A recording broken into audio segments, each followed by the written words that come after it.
MayFly Media is like no other channel. We upload raw, uncut interviews to help enlighten you on the world around you.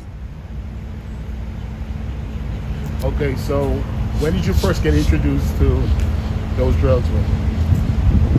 Uh, I started smoking weed when I was like 8 years old. But as far as like the more hardcore drugs, I pretty much when I got out of prison after my first bid, like 2012, I started playing around a little bit and shit.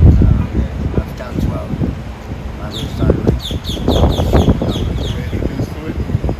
Now, how were you introduced to it? Was it your parents, people you were hanging out with, or what? Well, I mean, like I grew up pretty much like you just make money off that stuff. Like you don't do it. But then like I guess yeah, the girls like girls, like hanging out, partying, they're doing some ass. And really, to be honest, like really, it was my older brother before he died. Like I walked in on him one day and he was doing fentanyl. I'm like, what? I'm like, man, you mess with that stuff? And he's like, yeah. And I look at him like, so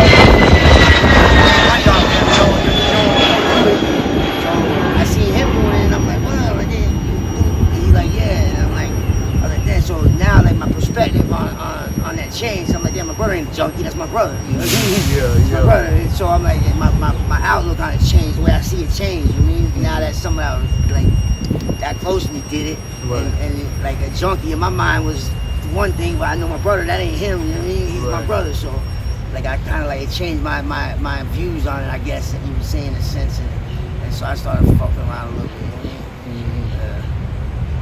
mean? I'm First, sorry to hear that, bro. He passed away, huh? Yeah, I'm sorry to hear that, bro. Thank So you. that's when you really was introduced to it. yeah. And have you tried getting off of it before? Have you taken any like programs? Nah, I mean, like I've got all like I stopped using for like 4 years. I mean, I didn't do no programs or nothing like that. Like I just did it myself. You know what I mean? Took like a handful of rim rods and crashed out for like 4 days, and then I was over it then. You know what I mean? Like, but as far as like not picking it back up for the 4 years, that was just a choice I made. You know what I mean? Like I just didn't want it. I didn't want that no more. Right. So like, and like shit is crazy. You know what I mean? And like try to escape. You know what I mean? And then self-medicate. So like I'm going through a lot of shit out here. Like just get to being out here. You know what I mean? And like all this, like I just started. You know what I mean? Using it, yeah. And for people who don't know what's rimrods, I don't know, some type of like psych med or something. One of my girlfriends used to take it for something, so I just Started I knew they messing knock you out, you know what I mean? So I just took them just to get over the withdrawals, you know what I mean? so what do you do for income, bro? Like, how do you hustle out here? I mean, middleman, little place, dope and shit. Somebody needs something, you know what I mean? I provide that, fill that need, you know what I mean? Right. They want something, I get it for them, just, you know what I mean, tweak the price so I can make a profit, you know? So you just hustle like as a middleman, pretty much. I mean, yeah, because I ain't trying to carry around a pack like that no more out here. You mean, it ain't worth it, you know what I mean? So eventually you're going to get caught. But I mean, it's the same way doing what I'm doing eventually too. But yeah, whatever. I mean, pick up those side jobs and stuff here and there when I can. Like, it's hard when you lost everything. You know? I got too many people like, I'm kind of like limited on what I can do and can't do. Do what I can to get by. And what about your educational background? Did you finish high school? No, I never even been to high school. I dropped out of middle school. I stopped going to school in like 7th grade, I think. Seventh grade. I think they passed me through to the 8th grade year or some shit, and then like I just didn't go no more. So like I stopped going to school. And when I went to prison for my first bid, I guess when you don't have a GED, because I went as a YO, they told me I gotta have a high school diploma or I gotta go to school. I mean, and so I was like, well, I ain't going to school. I mean, I ain't going for years. So I was like, well, you gotta get a GED. So I was like, give me the test. So they made me pass like a pre-GED test. I passed that, and then I took the GED test and passed that. So that was it. Like I didn't really study for it or nothing. It's kind of like they give you multiple choices. You kind of like work around backwards and use a little common sense, and you pretty much you know what's going on. You came up with enough to at least passed the GED. You know what I mean? So you got the GED? Yeah, I got my GED. I'm actually NCCER certified in plumbing. You know what I mean? Like I took, like, went to school for a trade while I was locked up. Nice. So like I got some like trades under my belt as far as skills. I know electrical, air conditioning, like pretty much a little bit of everything as far as the construction goes. You know what I mean? Got you. So you specialize in plumbing? Yeah. That's your trade, right? Yes, sir. Got you. So you never went to college or anything like that? Nah, I never been to college. What's your living situation right now? Shit. I mean, right now, like, I guess you say I'm homeless. 'Cause I ain't got a place, so I'm staying in my uncle. Me and my girl kind of like going through a little something. So, like, my uncle has a warehouse. He owns his own company. So, like, I've been staying, like, I sleep there, like, stay there pretty much. He lets us crash there at the warehouse and shit. So, that's what it is for now. Sometimes at night you just crash out there. What about your social status, bro? You stay to yourself or you usually hang in a group? I mean, that's me. I was sticking with me and my girl, you know what I mean? Like, we're always together for the most part, so me and her. I mean, like, we you know, necessarily stick to, I think for the most part, we stick to ourselves, you know what I mean? But, like, we do socialize here and there with people, too, you know what I mean? But pretty much stick to ourselves for the most part, though, because, like, really ain't nothing good out here for us, you know what I mean? So, How long y'all been together, bro? like, 5 years. 5 years? What's your favorite TV show, bro? My favorite TV show? Probably Snowfall. That's a good one. I like that one. Yeah, that one was nice. Yeah. Any crazy stories you want to talk about, bro? Like anything that happened that you want to get off your chest? Since you was asking about when I started using it the first time, I told you my brother, he's the one who like that had to change my perspective on like doing drugs and shit like that. But the first time I actually did was with him.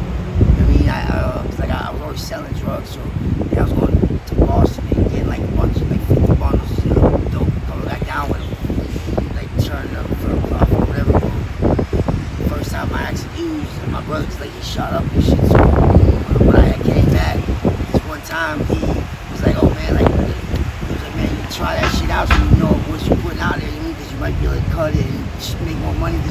So I'm like, whatever. So that's the first time doing it. He shot me up. So I had actually, like, I overdosed and I woke up in a body bag. Like when I came back to, like, they already gave up on me. Like I was zipped up and everything. When I came back to, and I was disoriented. So like my brother told me that he's standing there talking to them, and like he says that like I started like they hear like me trying to like spit in. So he was like, man, he's making noise. So they're like, oh shit. So they like rushed to me, and like all I remember was it was black, and then like it was like the zipper, and it was light, and like I'm like totally disoriented at that point because like I couldn't like equate one thing with the other, and the male paramedic's like. He's like, oh my God, he's alive. And I remember saying, of course I'm alive. And she's like, do you know how lucky you are? And I'm like, no. How? Like, I didn't realize, like, I didn't know what was going on. And it's just, like, the whole zipper and the light, it, like, threw me off because I didn't know, like, where that was, or what could do that. And then I had went out again. And then I remember the next thing I remember was the hospital, like, the lights when I'm going in the hallway, going by.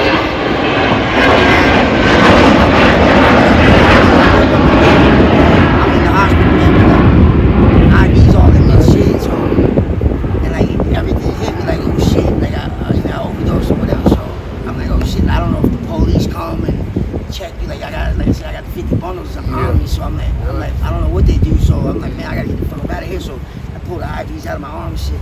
So I jump off the bed. As I'm coming, I open the door. The lady nurse comes. She's like, what are you doing? I was like, oh, I was looking for the bathroom. So she's like, you can't go nowhere. She's like, yeah, you could have fluid in your lungs. She's like, you know what just happened to you? So she's like, whatever, she puts me back in, puts the IVs back in and stuff. And, so she's like, yeah, she's like, just stay there, like, we need to check and see if you got fluid in your lungs, whatever, like, the procedure. So I'm like, all right.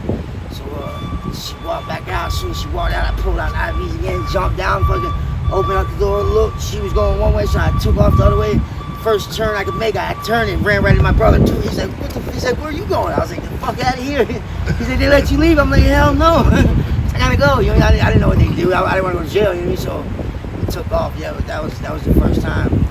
That's crazy. Yeah, that shit was crazy. I tell us, they're like, people like, what? Like that's some shit you see on TV. Like, it was crazy. Like, especially like how disoriented I was. Like, yeah, that was crazy. So that's a real thing, waking up in body bags. I didn't know that. People like, oh, you can sue. And I'm like, the last thing I'm worried about right now is suing these people because they put me in a body bag. I'm thankful I'm here. You know what I mean? Yeah. But, it's crazy. What drug was that you were on that caused you to go out? Oh, that actually was heroin. I was going up and getting heroin back down. But like, it got so bad at one point, like with the fentanyl, it got so bad, man. Like when I had my place in Pompano, I was overdosing. I was overdosing like 3 times a day, every day for like 90 days.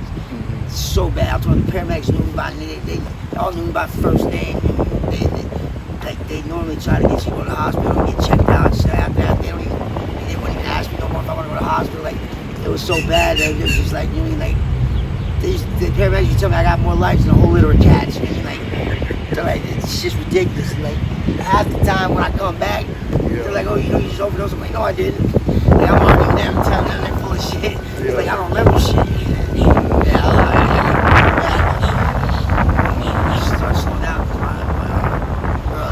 Traumatized her. I mean, like, I fuck around and just fall asleep, watch TV, start snoring, and she be hitting me with Narcan, thinking like I'm going out or something. So, like, I slow down, but like I'm still on it, but I'm ready to try to get up off it. I mean, beat that shit again. It's been a ride, that's for sure. Now, fentanyl took the street by a storm, bro. Like, you know anyone close to you that was affected by that? I mean, yeah, my brother died. Other than your brother, killed him. I mean, it's everybody, man. Everybody's dying from it. Like it's in everything. You know, you're putting it in crap. It's left and right. Like all the way to the point where one of my homies who like me and him used to like, partner up on a lot of like drug deals and all stuff. He overdosed. He died from it. You know, car fentanyl was on the money. He was counting money and he overdosed. Yeah, it's on the money. Went to the course. He overdosed and died from that. He didn't even do it. He didn't do no drugs. Yeah. So it's crazy. Just that low contact. Because like it's like the car fentanyl is like it's like the super fentanyl. And that's like the elephant tranquilizer, like a quarter of a granule of fucking salt. Like that much, you know, will kill you. It's like it's no joke. So it's funny because when somebody dies from that shit, everybody's running. They all want it. That's what they want. It's crazy. It should be running the other way. But yeah. So what do you do as a getaway, bro? You have any hobbies or anything you do to play your mind there? And I mean, honestly, not really, not at the moment. I mean, like I used to sometimes like go to the beach, walk and just like meditate, like clear my mind, think about it. Like man, it's just so like stressful out here nowadays, man. There's so much going on, just trying to stay alive and have a little something. Mother even got time to fucking think. Really, it's just crazy. It's just like non-stop out here, you know. All right, Pizon, anything else you want to say, bro? Not really, man. That's about it. All right, I appreciate you. Nice talking to you, bro. And I wish you the best in the future, man.